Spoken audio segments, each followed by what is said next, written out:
நிலநடுக்கத்தால் சேதமடைந்துள்ள இடங்களில் நேபாள ராணுவத்தினருடன் இந்திய ராணுவ வீரர்களும் மீட்பு பணியில் தீவிரமாக ஈடுபட்டுள்ளனர். இதுகுறித்த கூடுதல் தகவல்களை தருகிறார் காட்மாண்டுவில் உள்ள எமது சிறப்பு செய்தியாளர் சலீம்.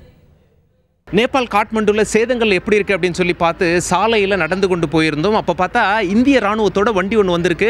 எங்கன்னு பார்த்தா உத்தரப்பிரதேசில் உள்ள இருக்கவங்க கிட்ட பேசி பார்த்தா நேபாள் ராணுவம், இந்திய ராணுவம், NDRF அதாவது மீட்பு பணி 3 பேரும் அந்த வண்டியில் வந்துட்டு இருந்தாங்க. உங்களோட வரலாமான்னு கேட்டோம். வரலான்னு சொன்னாங்க. ஒரு முக்கியமான இடத்துக்கு போகிறோம் அப்படின்னு சொல்லி இந்த இடத்துக்கு நம்மளை கூட்டிகிட்டு வந்துட்டு இருக்காங்க. இந்த இடத்துல அடுக்குமாடி வீடுகள் அதிகம் இருக்கும் இடம் இது.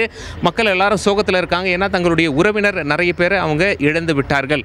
இந்த அடுக்குமாடி குடியிருப்பை பொறுத்தவரை இப்பொழுது என்ன அப்படின்னா, இங்கே ஒரு அடுக்குமாடி இருந்தது. இந்த அடுக்குமாடி பயங்கர சேதமடைந்திருப்பதை நீங்கள் பார்க்கலாம். இங்கே இந்திய ராணுவம் இருக்காங்க, நேபாள் ராணுவம் இருக்காங்க, மீட்பு பணியும் இருக்கிறார்கள்.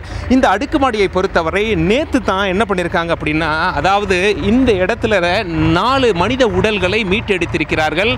8 வயது பெண்ணை காணவில்லை. அந்த பெண் உயிரோடு இருப்பாங்களா அப்படின்னு சொல்லிட்டு மும்முரமாக இப்போ தேடுதல் வேட்டையில் ஈடுபட்டு கொண்டிருக்கிறார்கள். கிரேன் வச்சு அந்த பெரிய பெரிய கான்கிரீட் ஸ்லாப் எல்லாம் என்ன பண்ணியிருக்காங்க, அகற்றி எடுத்திருக்கிறார்கள். எப்படியாவது அந்த பெண்ணை வந்து கண்டுபிடிச்சிட முடியுமா அப்படின்னு சொல்லிட்டு. நேபாளை பொறுத்த வரைக்கும் காட்மாண்டுல முக்கியமாக சேதம் சற்று அதிகமே. இப்போது இந்திய ராணுவம் என்ன சொல்கிறாங்க அப்படின்னா, அவங்களுக்கு பல வசதிகள் கிடையாது. இந்த சனிக்கிழமை பூகம்பம் ஏற்பட்டது. சேதம் எப்படி இருக்குது அப்படின்னு சொல்லிட்டு பார்க்கலாம். இது ஒரு வீடு கடுமையாக சேதம் அடைந்திருக்கு.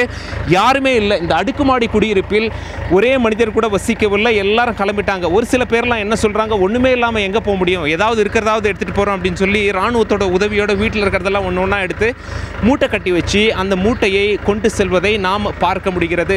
இந்திய ராணுவம் பொறுத்தவரை என்ன சொல்கிறாங்க அப்படின்னா, இங்கே சனிக்கிழமை பூகம்பம் ஏற்பட்டது, ஞாயிற்றுக்கிழமை வந்தோம். உண்மையிலேயே தண்ணி கஷ்டம் இருக்குது, சுகாதாரம் கிடையாது, கழிவறை வசதி பெரிய அளவில் கிடையாது. பட் இருந்தாலும் சேவை என்ற ஒரே எண்ணத்தில் எல்லாத்தையும் சகித்து கொண்டு, உண்மையை சொல்லப்போனால் ஞாயிற்றுக்கிழமையிலேருந்து தண்ணி கூட இல்லை, எங்களால் குளிக்க முடியல, அப்படியே தான் இருக்கும். பட் இருந்தாலும் சேவையில் நாங்கள் மனம் தளரவில்லை.